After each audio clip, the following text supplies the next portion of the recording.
কি বন্ধুরা, এই ঠান্ডায় সবাই ভালো আছেন তো?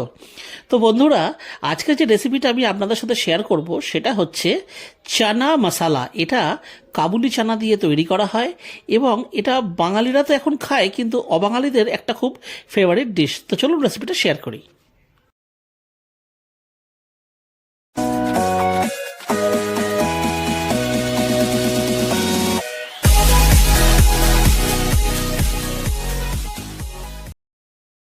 তো দেখুন বন্ধুরা, এখানে আমরা নিয়ে নিয়েছি কাবুলি ছোলা 500 গ্রাম এবং সেটাকে ওভারনাইট আমরা ভিজিয়ে রেখেছি। তো দেখুন কিরকম ফুলে বড় বড় হয়ে গেছে। আর এবার এটাকে কুকারে দিয়ে একটু এক দুটো সিটি আর কি মেরে নেব। তো দেখুন দিয়ে দিচ্ছি এর মধ্যে পরিমাণ মতন একটু লবণ, আর এর মধ্যে দিয়ে দেবো এটার পরে সামান্য একটুখানি হলুদের গুঁড়ো দিয়ে, এতে দিয়ে দেবো পরিমাণ মতন জল। আর জলটা দিয়ে এটাকে আমরা জাস্ট এক দুটো সিটি এমনি দিয়ে নেব। সিটি দিলে কি হবে, জাস্ট একটু এটা আর কি সেদ্ধ হবে। তো দেখুন এখানে আমরা জ্বালিয়ে নিচ্ছি গ্যাসটা, আর এটাকে বসিয়ে দিচ্ছি, দিয়ে এর ঢাকনাটাকে আটকে দেবো।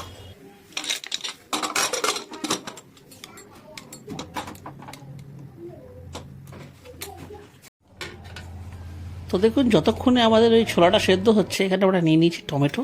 আর প্রথমে আমরা টমেটোগুলোকে কেটে নেব।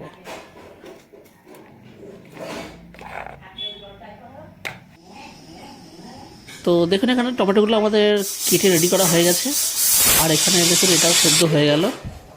তো এইবারে আমি নিয়ে নিচ্ছি একটা কড়াই, আর এবারে আমাদের মশলাটা তৈরি করতে হবে। তো বন্ধুরা, এটা আমরা বানাবো কিন্তু পিওর সর্ষের তেল দিয়ে। তো দেখুন নিয়ে নিচ্ছি এখানে সর্ষের তেল।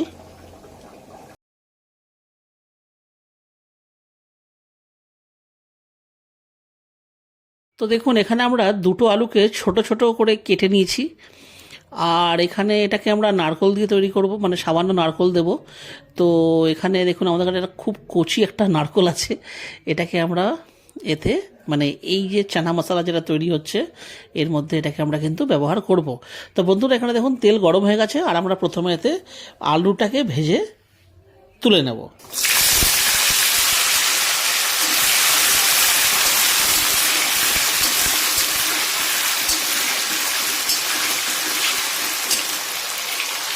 নেড়ে নিয়ে এর মধ্যে আমরা দিয়ে দেবো পরিমাণ মতন লবণ,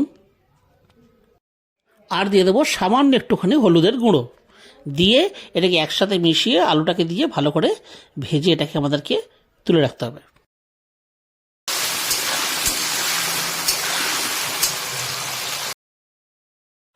তো দেখুন মোটামুটি 10 মিনিট ভাজা হয়ে গেছে, আর আমাদের আলুগুলো কিন্তু ভাজা হয়ে গেছে।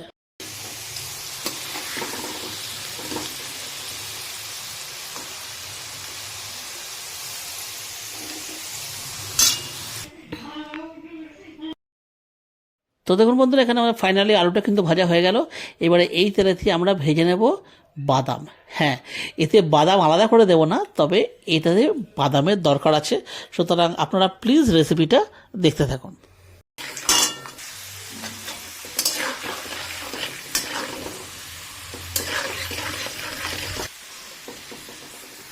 তো বন্ধুরা, এখানে বাদামটাও দেখুন আমাদের ভাজা হয়ে গেল, এবং এটাকে আমরা আলাদা একটা বাটিতে রেখে দিচ্ছি।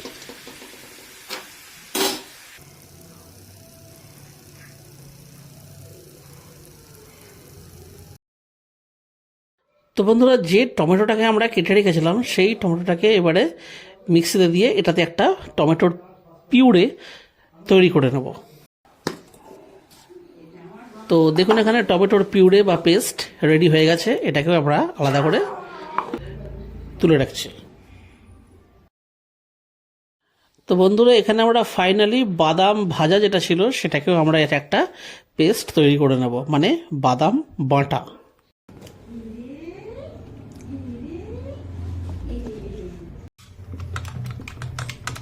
তো বন্ধুরা, এখানে আমাদের বাদাম বাটাও কমপ্লিট হয়ে গেছে, আর এই সময়তে আমরা কুকারটা খুলে একটু চেক করে নেব যে আমাদের ছোলাটা কতদূর কি সেদ্ধ হলো। তো দেখুন ছোলা আমাদের সেদ্ধ হয়ে গেছে, আর সেদ্ধ হওয়ার পরও দেখুন চেয়েই রয়েছে। এটাই অ্যাকচুয়ালি কাম্য ছিল, একদম যদি গলে পেট হয়ে যেত তাহলে একদম বাজে লাগতো। তো এই দেখুন ছোলা আমাদের ভালো মতন সেদ্ধ হয়ে গেছে, খেতে কোনো অসুবিধা হবে না। তো বন্ধুরা, এই যে সেই নারকোলটা দেখিয়েছিলাম, দেখুন একদম কচি নারকোল। তো আর এখানে দেখুন আমরা নিয়ে নিচ্ছি কিছু গরম মশলা, তার মধ্যে তেজপাতা, লবঙ্গ, দালচিনি, ছোটো এলাচ, গোটা জিরে, তো এই সময়তে এটা আমরা প্রথমে নারকোলটাকে হালকা করে তেলে একটু ফ্রাই করে তুলে রাখবো। কেন আর কি রাখবো, কারণ নারকোলটা যেহেতু খুবই কচি, তো সুতরাং খুব একটা ফ্রাই হবে না, জাস্ট হালকা করে ফ্রাই করে তুলে রাখলে টেস্টটা ভালো হবে। তো বন্ধুরা, একটা বিষয় একটু শেয়ার করি, যে প্রপার যে চানা মশালা তাতে কিন্তু এত তামঝাম বা এত কিছু হয় না, কিন্তু যেহেতু সেই বাঙালির রান্নাঘর, সেহেতু আমরা এতে আমাদের স্বাদের জন্য নারকোল দিলাম, বাদাম বাটা দিলাম, তারপরে এতে আলু ভাজা একটুখানি আলু দিলাম। কিন্তু প্রপার যে চানা মশালা, যেটা আমি মহারাষ্ট্র বা গুজরাটে খেয়ে এসেছিলাম, তার মধ্যে কিন্তু কোনো আলু, নারকোল এগুলো কিন্তু কিচ্ছু ছিল না। এটা আমাদের এক্সট্রা স্বাদের জন্য আমরা এতে অ্যাড করেছি। তো দেখুন, এদিকে আপনাদের সাথে কথা বলতে বলতে এদিকে আমাদের নারকোলটাও কিন্তু সামান্য একটু নুন আর হলুদ দিয়ে কিন্তু ভাজা হয়ে গেছে, আর এটাকেও আমরা আলাদা করে তুলে রাখবো একটা পাত্রে।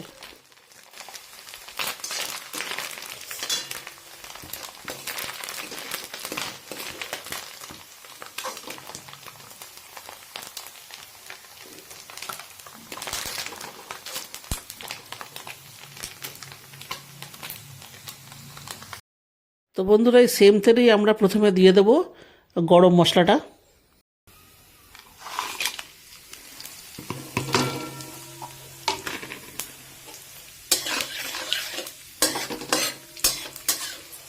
তো দেখুন, এটা কয়েক সেকেন্ড জাস্ট একটু ভাজা হবে, আর তারপরেই এতে আমরা দিয়ে দেব টমেটো বাটা।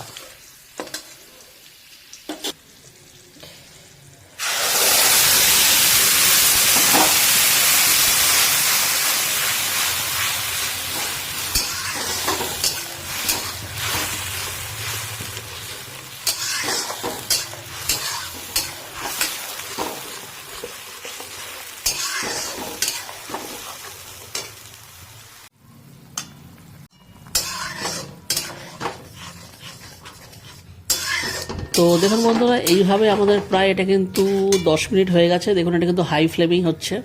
আর চলুন আমরা কিছু শুকনো গুঁড়ো মশলা রেডি করে নিই। তো বন্ধুরা দেখুন, এখানে রয়েছে হলুদ গুঁড়ো, এটা হচ্ছে লঙ্কা গুঁড়ো, এটা হচ্ছে কাশ্মীরি লাল লঙ্কার গুঁড়ো, আর এই ধনে গুঁড়ো, আর এটা হচ্ছে জিরে গুঁড়ো, আর এটা হচ্ছে পরিমাণ মতন লবণ। তো এটাই লাগছে। আর এই যে লাগছে আদা বাটা। তো আদা বাটা আমাদের কাছে আগের থেকেই করে রাখা ছিল, তো আমরা এর মধ্যেই দিয়ে দেবো 1 থেকে 1.5 চামচ মতন।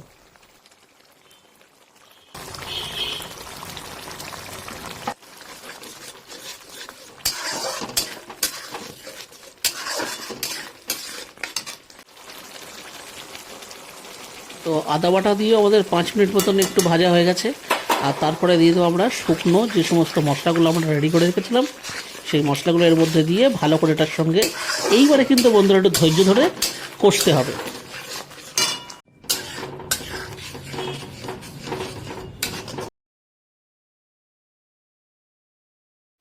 তো বন্ধুরা, প্রায় 15 মিনিট কষবার পর, কখনো হাই ফ্লেমে কখনো স্লো ফ্লেমে, এই দেখুন এই পর্যায়ে এসছে।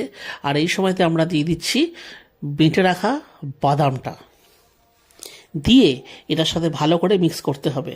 তো বন্ধুরা, যেহেতু বাদাম বাটা পড়ে গেল, এই সময় কিন্তু একটু সন্তর্পণেই খুন্তিটাকে চালাতে হবে, না হলে কিন্তু প্রচণ্ড ছেটকাবে গায়ে। তো সেই হিসেবে আমরাও এতে সামান্য একটুখানি জলও এতে বন্ধুরা অ্যাড করতে হবে, কারণ যেহেতু আমাদের মশলাটা শুকিয়ে গেছে তাই। আর এই দেখুন, বাদাম বাটার যে বাটি, সেটাকেও ধুয়ে সেই জলটাকেও আমরা এর মধ্যেই দিয়ে দিচ্ছি। দিয়ে এবার এটাকে জাস্ট কখনো হাই ফ্লেমে কখনো একটুখানি স্লো ফ্লেমে এইভাবে দিয়ে এটাকে তেল ছাড়া অবস্থা অবধি কিন্তু কষে নিতে হবে।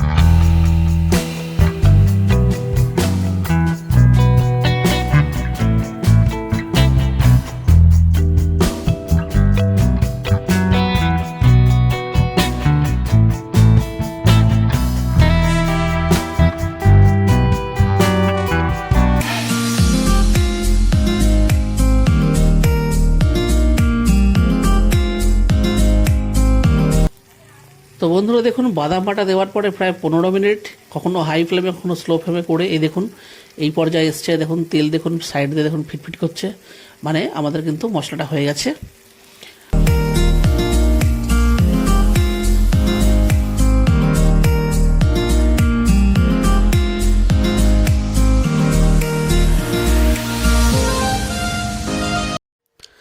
তো এই সময়তে আমরা এতে মিশিয়ে দেব ভেজে রাখা সেই আলুগুলো।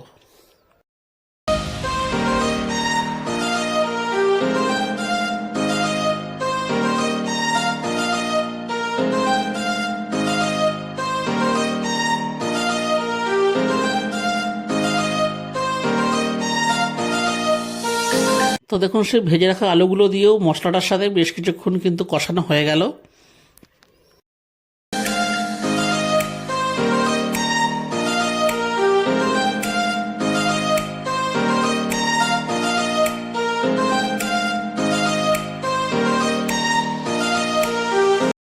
আর এই সময়তে আমরা এতে কাবুলি ছানা যেটা মানে কুকারে যেটা সেদ্ধ করা হয়েছিল সেটাকে জল ঝরিয়ে দেখুন আমরা এর মধ্যে দিয়ে দিচ্ছি। কিন্তু বন্ধুরা আমরা কিন্তু ওই জলটাকেও কিন্তু এই রান্নাটাতে ব্যবহার করব, কিন্তু এই মুহূর্তে যদি এটাতে জল দিই তাহলে এই যে ছোলাগুলো দিয়ে মানে কাবুলি ছোলাটা দিয়ে কষার যে মানে যে ব্যাপারটা সেটা কিন্তু তখন আর তাহলে হবে না। তো সেহেতু প্রথমে এটাকে কাবুলি চানা দিয়ে ভালো করে এর সাথে কষে নিতে হবে।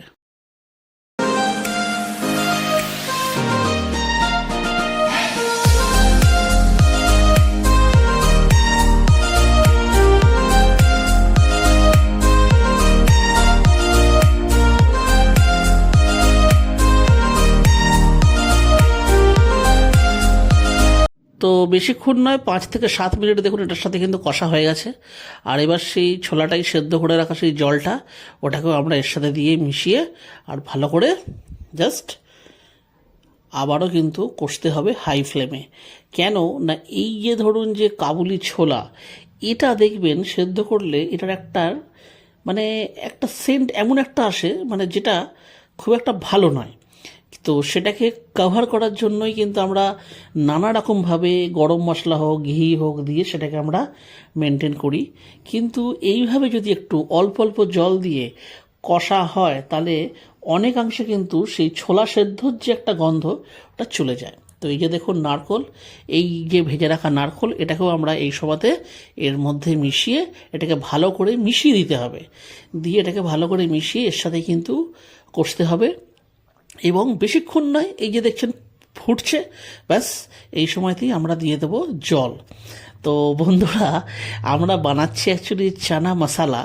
এবারে দেখুন আপনারাও দেখে একটু অবাক হতে পারেন যে এর মধ্যে আমরা এত পরিমাণ জল দেব যে আপনারা হয়তো সেটা দেখে মানে ভাবতে পারেন যে বাবারে বলছে চানা মশালা আর এত পরিমাণ জল দিয়ে দিয়েছে, কিন্তু সেরকম নয়। এটা দিয়ে এখন এটা কিন্তু স্লো ফ্লেমে প্রায় আরও 10 থেকে 15 মিনিট হবে এবং এটা কিন্তু ফুটবে। আর এই দেখুন ফ্লেমটা এই মুহূর্তে কিন্তু হাই রয়েছে।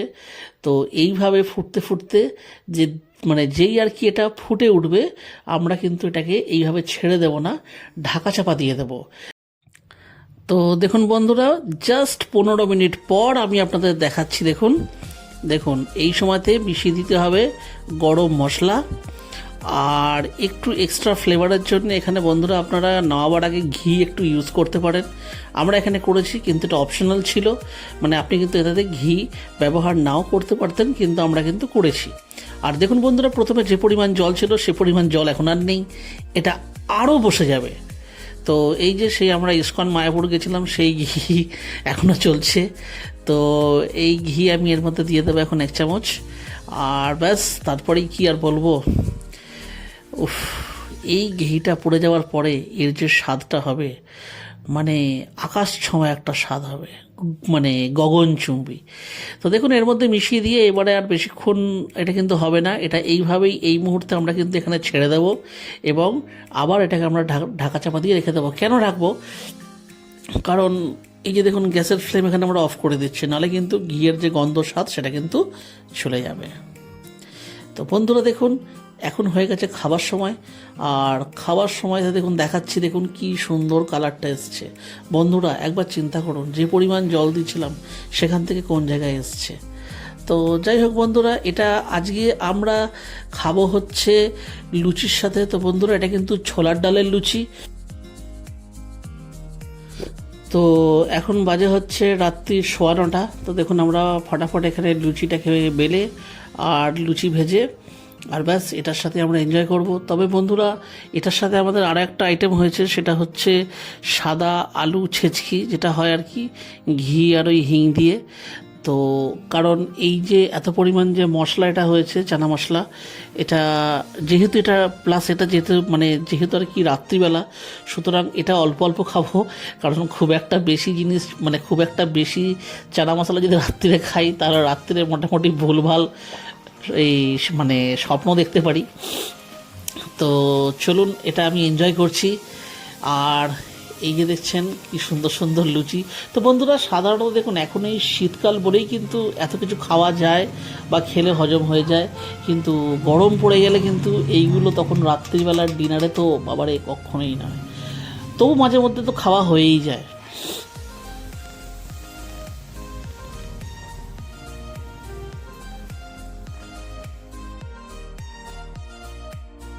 তো দেখুন বন্ধুরা ফাইনালি রেডি হয়ে গেছে আমার ডিনার প্লেট। এই দেখুন নিয়ে নিয়েছি ছোলার ডালের লুচি, সাথে রয়েছে চানা মশলা, আর এই যে সেই যেটা বলেছিলাম যে হিঙের সাদা আলু চচ্চড়ি, ঘি আর ওই হিং দেওয়া, তো এই যে সেই আলু চচ্চড়ি।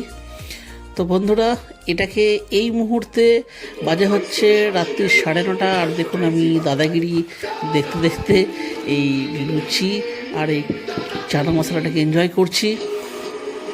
তো তো বন্ধুরা যদি এই ভিডিওটা আপনাদের ভালো লেগে থাকে তাহলে ভিডিওটিকে অবশ্যই একটি লাইক দেবেন, আর যদি আমার চ্যানেলে কোনো নতুন বন্ধু এসে থাকেন তাহলে অবশ্যই চ্যানেলটিকে সাবস্ক্রাইব করবেন। তাহলে বন্ধুরা আবার দেখা হচ্ছে অন্য একটা ভিডিওতে অন্য একটা কোনো রেসিপির সাথে। ততদিন অবধি নিশ্চয়ই ভালো থাকবেন। টাটা।